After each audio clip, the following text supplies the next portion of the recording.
नमस्कार, उत्तराखंड समाचार में आपका स्वागत है। मैं रेनू प्रीति पंत। सबसे पहले मुख्य समाचार। बिना लाइसेंस व पंजीकरण के नहीं बेचा जा सकेगा कुट्टू का आटा। आटे की गुणवत्ता और सुरक्षा सुनिश्चित करने के लिए चलेगा प्रदेश में विशेष अभियान।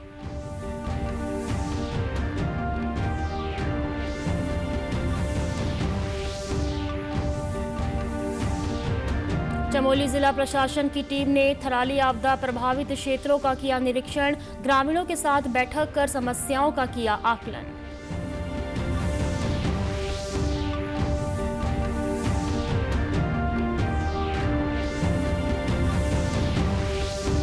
और मुख्यमंत्री स्वास्थ्य संवर्धन योजना के तहत युवाओं को नशे से दूर रखने की पहल को मिल रहा प्रोत्साहन। योजना के तहत चंपावत में 5 स्थानों पर ओपन जिम का निर्माण कर युवाओं को स्वास्थ्य के प्रति किया जा रहा जागरूक।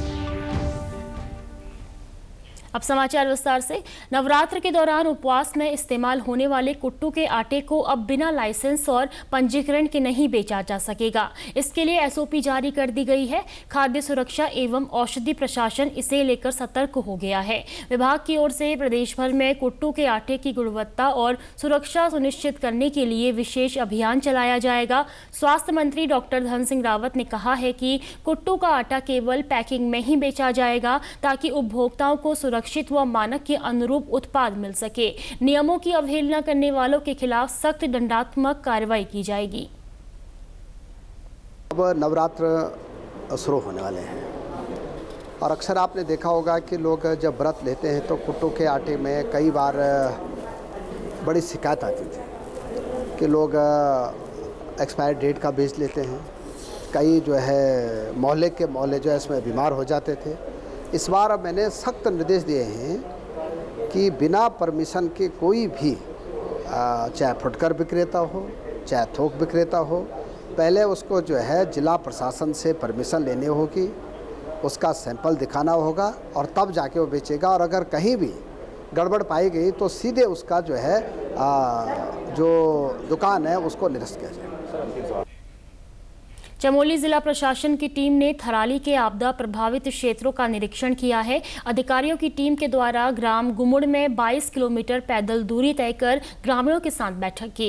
इस दौरान ग्रामीणों ने खाद्यान्न, पेयजल, सड़क, बिजली, स्वास्थ्य सेवाओं, भूमि और फसल क्षति जैसी समस्याओं से अवगत कराया। इन समस्याओं की जानकारी उपजिलाधिकारी थराली को दी गई। सितंबर माह का राशन न मिलने की शिकायत पर उपजिलाधिकारी और डीएसओ ने आश्वासन दिया कि सड़क खुलते ही 2 से 3 दिन में राशन गांव तक पहुंचा दिया जाएगा। मुख्य उद्यान अधिकारी नितेंद्र कुमार ने बताया कि टीम ने रणकोट, गुघिटी और कलचौना गांव का सर्वे किया।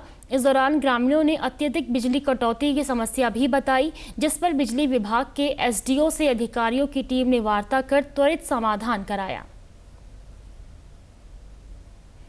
हम ग्राम सभा गुमर पे पैदल 22 किलोमीटर पैदल का भ्रमण किया और वहाँ पे गाँव वासियों के क्षतिग्रस्त खेत, मकान कुछ थे टूट रहे थे, उनका निरीक्षण किया गया।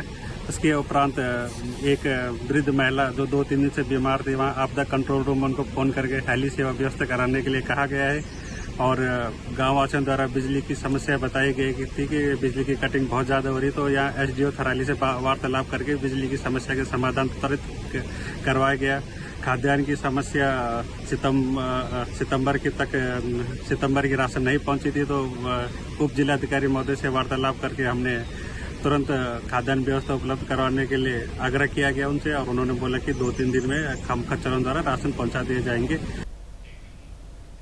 मुख्यमंत्री स्वास्थ्य संवर्धन योजना के तहत युवाओं को नशे से दूर रखने और उनमें व्यायाम के प्रति रुचि पैदा करने के उद्देश्य से प्रदेश भर में जगह जगह ओपन जिमों का निर्माण कराया जा रहा है। योजना के तहत चंपावत जिले में कई स्थानों पर ओपन जिम लगाए जा रहे हैं। इन ओपन जिम में कई नवनीतम उपकरण स्थापित किए गए हैं। जिले के युवा कल्याण अधिकारी जसवंत खड़ायत ने बताया कि मुख्यमंत्री स्वास्थ्य संवर्धन योजना के तहत जिले के 5 स्थानों में ओपन जिमों का निर्माण कराया जा रहा है, जिनमें बनबसा, मुड़ियानी और पलसो 3 स्थानों में जिमों का निर्माण पूरा हो चुका है, जबकि टनकपुर स्टेडियम और छमनिया स्टेडियम में कार्यवाही गतिमान है। उन्होंने कहा कि योजना का उद्देश्य युवाओं को नशे से दूर करते हुए स्वास्थ्य की ओर ले जाना है। मुख्यमंत्री स्वास्थ्य संवर्धन योजना के अंतर्गत जनपद चंपावत में 5 ओपन जिम का निर्माण किया जा रहा है, जिसमें से 3 जिम विगत पूर्व में स्थापित किए जा चुके हैं। 2 इस वर्ष प्रस्तावित हैं, जिसका निर्माण एक टनकपुर क्षेत्र में और एक छमनिया स्पोर्ट्स स्टेडियम में प्रस्तावित है। मैं आपके माध्यम से ये बताना चाहूँगा कि युवाओं में बढ़ते हुए नशे की लत को दूर रखने के लिए ये स्वास्थ्य संवर्धन जिम में यदि सभी प्रतिभागी यहाँ पर आकर अपने स्वास्थ्य के प्रति जागरूक रहेंगे तो नशे से भी दूर रहेंगे और अपना स्वास्थ्य भी बनाएंगे।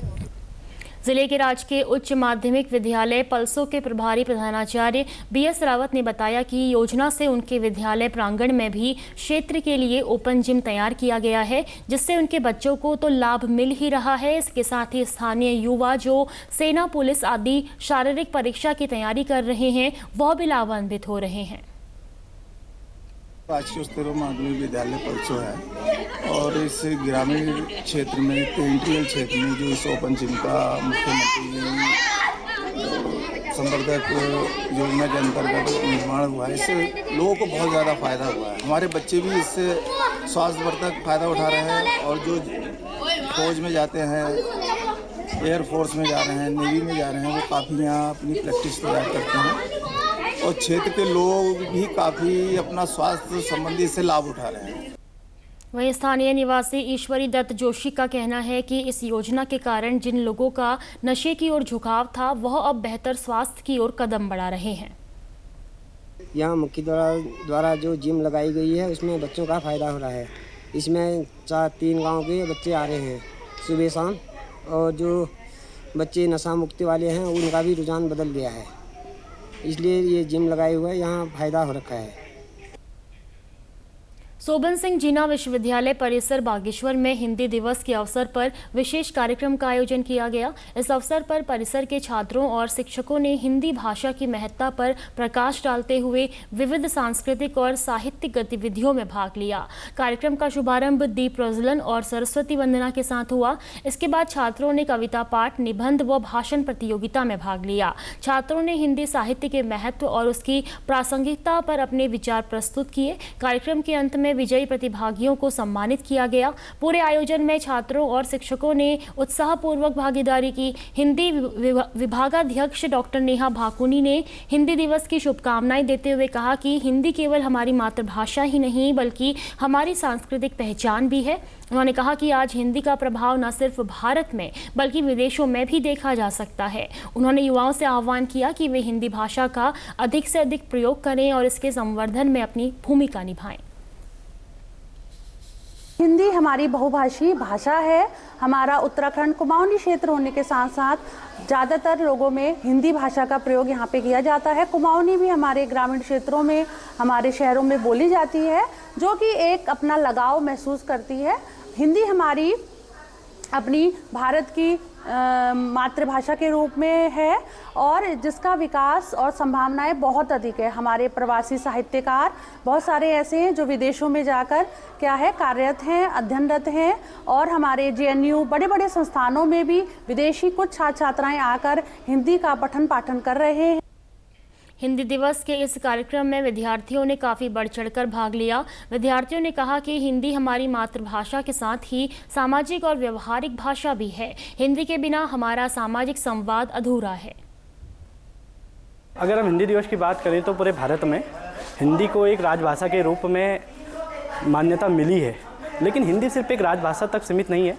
हिंदी मातृभाषा और राष्ट्रभाषा बनते जा रही है। उसी उपलक्ष्य में जब संविधान सभा ने भाषा के रूप में चुनने की बात आई तो 14 सितंबर 1949 के यानी कल के दिन हिंदी को भी राजभाषा घोषित किया गया। लेकिन आज के परिप्रेक्ष्य में अगर हम देखें साहित्य में एवं संविधान में उसकी जिस तरह से स्थिति हो रही है, तो कहीं ना कहीं हम कहेंगे कि भाषा को एक और जो भाषा है, अन्य भाषाएं हैं जैसे अंग्रेजी भाषा है या कुछ भी ऐसी कोई वाणिज्य के रूप में कोई भाषा है, आर्थिक रूप में कोई भाषा है, सामाजिक रूप में कोई भाषा है, तो कहीं ना कहीं हम देख रहे हैं कि हिंदी को एक कम आंका जा रहा है। लेकिन हिंदी औ से लेकर अनपढ़ से शुरू होती है और व्यक्ति को ज्ञों तक, ज्ञानी तक बनाती है।